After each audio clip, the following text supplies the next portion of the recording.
Halo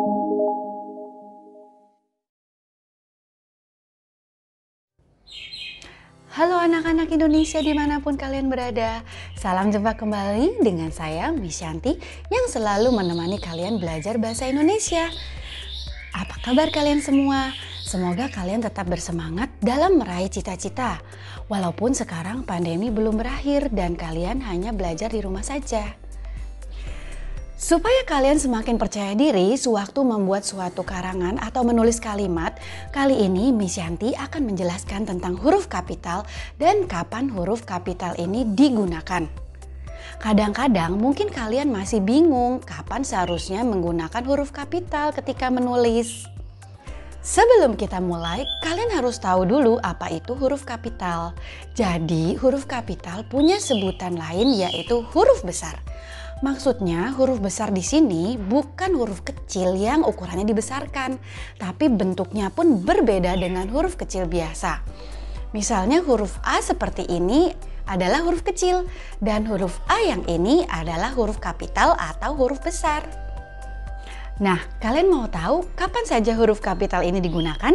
Yuk, mari kita cermati penjelasan yang Miss Shanti ambil dari PUEBI, Pedoman Umum Ejaan Bahasa Indonesia Daring berikut ini. Yang pertama, huruf kapital dipakai sebagai huruf pertama awal kalimat seperti pada kalimat-kalimat ini. Yang kedua, huruf kapital dipakai sebagai huruf pertama unsur nama orang termasuk julukan. Misalnya seperti nama-nama yang ini. Tapi yang perlu diperhatikan di sini adalah pertama, huruf kapital tidak dipakai sebagai huruf pertama nama orang yang merupakan nama jenis atau satuan ukuran. Misalnya seperti contoh-contoh ini. Dan kedua, huruf kapital tidak dipakai untuk menulis huruf pertama kata yang bermakna anak dari seperti bin, binti, boru, dan van atau huruf pertama kata tugas. Misalnya seperti contoh yang ada di sini. Bagaimana? Sudah jelas bedanya? Baiklah, sekarang kita lanjutkan ya. Kapan lagi kita harus menggunakan huruf kapital? Yang ketiga, huruf kapital dipakai pada awal kalimat dalam petikan langsung. Misalnya seperti kalimat-kalimat langsung di samping ini. Dan yang keempat, huruf kapital dipakai sebagai huruf pertama setiap kata nama agama, kitab suci, dan Tuhan, termasuk sebutan dan kata ganti untuk Tuhan. Misalnya seperti contoh-contoh yang di sini.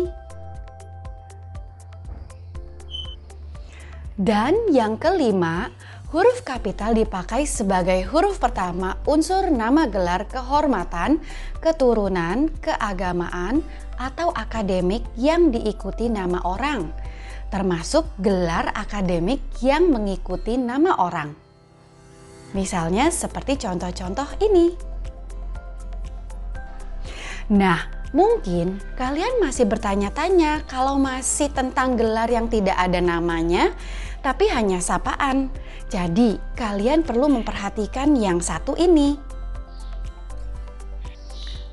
Huruf kapital dipakai sebagai huruf pertama unsur nama gelar kehormatan, keturunan, keagamaan, profesi, serta nama jabatan dan kepangkatan yang dipakai sebagai sapaan. Misalnya, seperti contoh-contoh yang ini. Kemudian yang keenam, huruf kapital dipakai sebagai huruf pertama unsur nama jabatan dan pangkat yang diikuti nama orang atau yang dipakai sebagai pengganti nama orang tertentu, nama instansi, atau nama tempat. Contohnya seperti yang ini. Kita lanjutkan lagi ya. Yang ketujuh, huruf kapital dipakai sebagai huruf pertama nama bangsa, suku bangsa, dan bahasa. Supaya lebih jelas, kalian perhatikan contoh-contoh ini ya.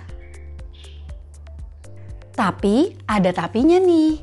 Jadi, nama bangsa, suku bangsa, dan bahasa yang dipakai sebagai bentuk dasar kata turunan tidak ditulis dengan huruf awal kapital. Contohnya seperti di samping ini. Beda kan? Yang berikutnya, huruf kapital dipakai sebagai huruf pertama nama tahun, bulan, hari, dan hari besar atau hari raya. Misalnya seperti contoh-contoh di samping ini. Lalu huruf kapital juga dipakai sebagai huruf pertama unsur nama peristiwa sejarah. Misalnya seperti contoh-contoh berikut ini. Tapi huruf pertama peristiwa sejarah yang tidak dipakai sebagai nama tidak ditulis dengan huruf kapital. Ini contoh-contohnya. Lalu yang kesembilan, huruf kapital dipakai sebagai huruf pertama nama geografi. Misalnya seperti contoh-contoh yang ini. Akan tetapi, ada catatan yang penting diperhatikan. Huruf pertama nama geografi yang bukan nama diri tidak ditulis dengan huruf kapital. Contohnya seperti yang ini. Dan huruf pertama nama diri geografi yang dipakai sebagai nama jenis tidak ditulis dengan huruf kapital. Seperti contoh-contoh yang ini.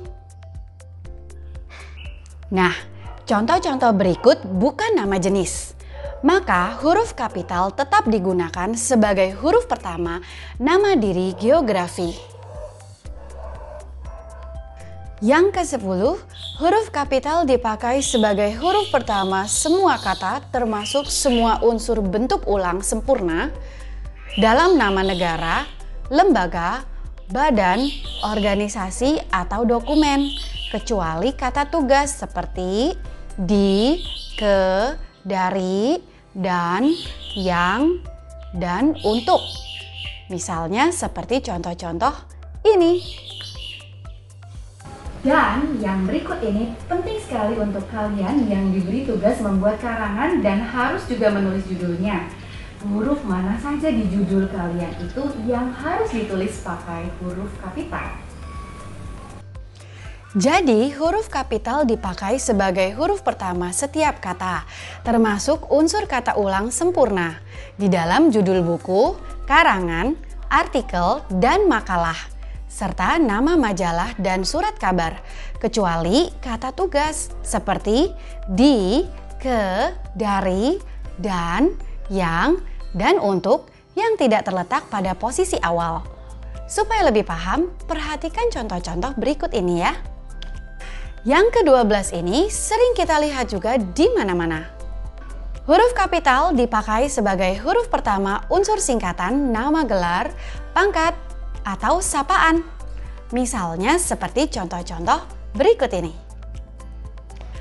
Dan yang terakhir, huruf kapital dipakai sebagai huruf pertama kata penunjuk hubungan kekerabatan seperti bapak, ibu, kakak, adik, dan paman. Serta kata atau ungkapan lain yang dipakai dalam penyapaan atau pengacuan. Misalnya contoh-contoh seperti berikut ini. Akan tetapi, istilah kekerabatan berikut bukan merupakan penyapaan atau pengacuan. Misalnya seperti contoh-contoh berikut ini.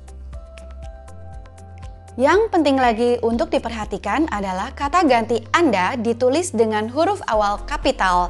Misalnya seperti kalimat-kalimat berikut. Wah, banyak juga ya penjelasan tentang huruf kapital ini.